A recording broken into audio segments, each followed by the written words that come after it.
ça marche plutôt bien. On a un conseil communautaire ce soir.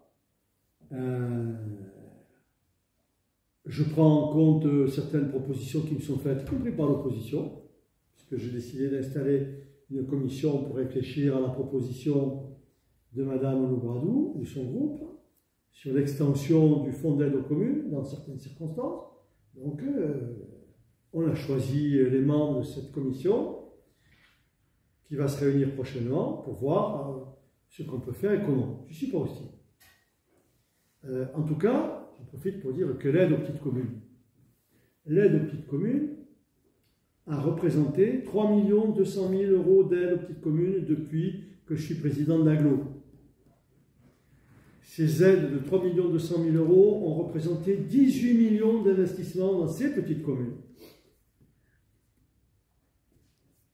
Et que nous poursuivons, bien évidemment.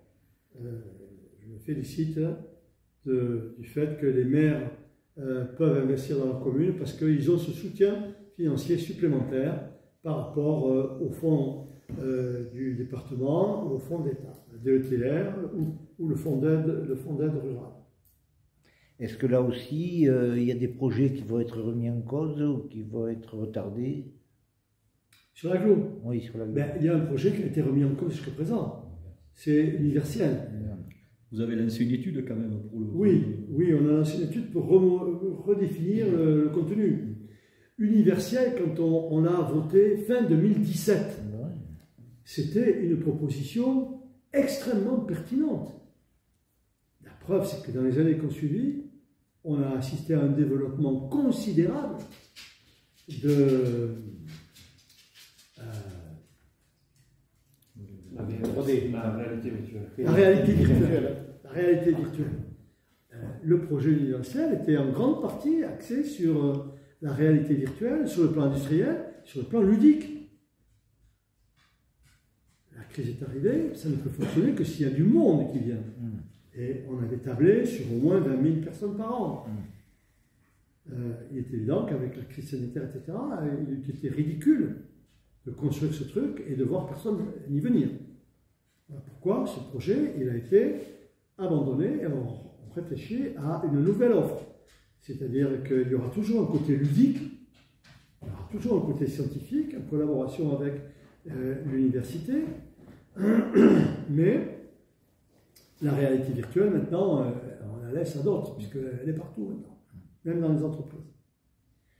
Ensuite, puisqu'on parle de l'Aglo, je voudrais, ça va être présenté ce soir, je voudrais saluer la réussite exceptionnelle de l'usine des sports. Ce soir, le bilan va être présenté par le représentant de la Fédération française d'escalade.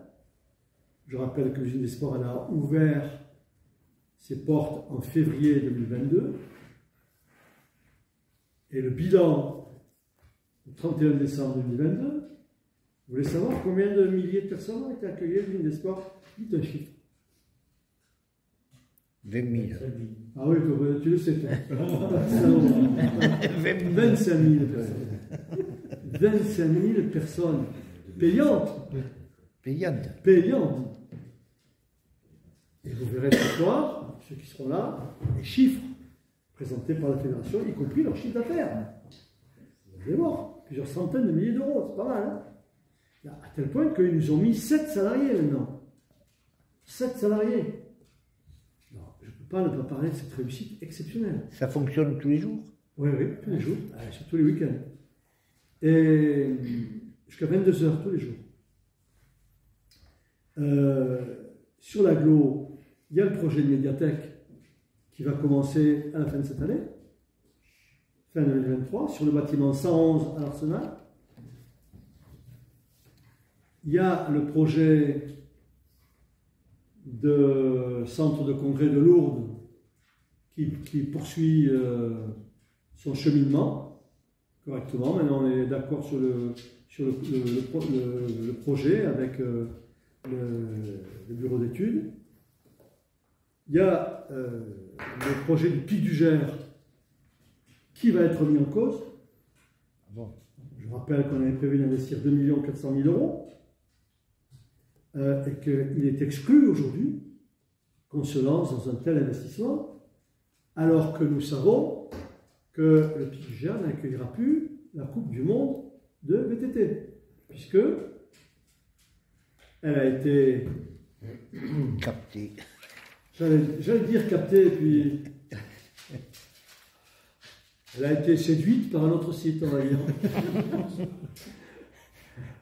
Donc l'investissement qu'on avait prévu de faire n'a plus lieu d'être. Par contre, au lieu d'investir 2 400 000, on investira peut-être 700 ou 800 000 euros pour améliorer l'offre, qui est une offre réservée à la population de notre département ou de notre région, parce qu'il y a beaucoup de gens qui viennent. Ces pistes sont remarquables, avec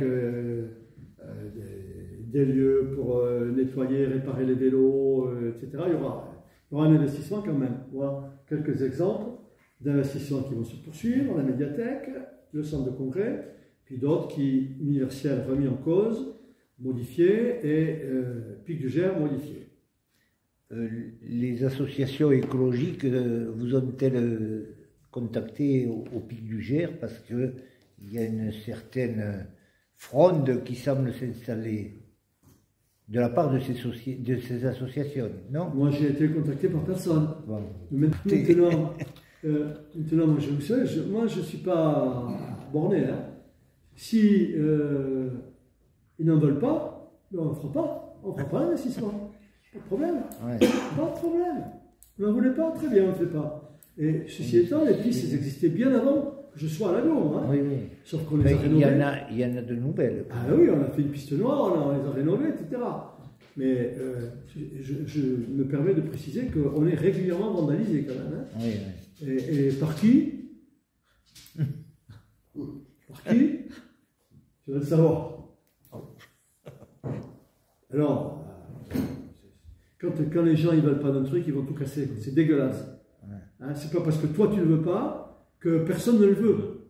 Quand tu as une offre qui satisfait le plus grand nombre, c'est pas le plus petit nombre qui doit aller saccager ce qui satisfait le plus grand nombre. Et aujourd'hui, c'est comme ça que ça fonctionne dans notre pays. Ce sont des casseurs qui sont en nombre limité, qui viennent polluer la vie des autres.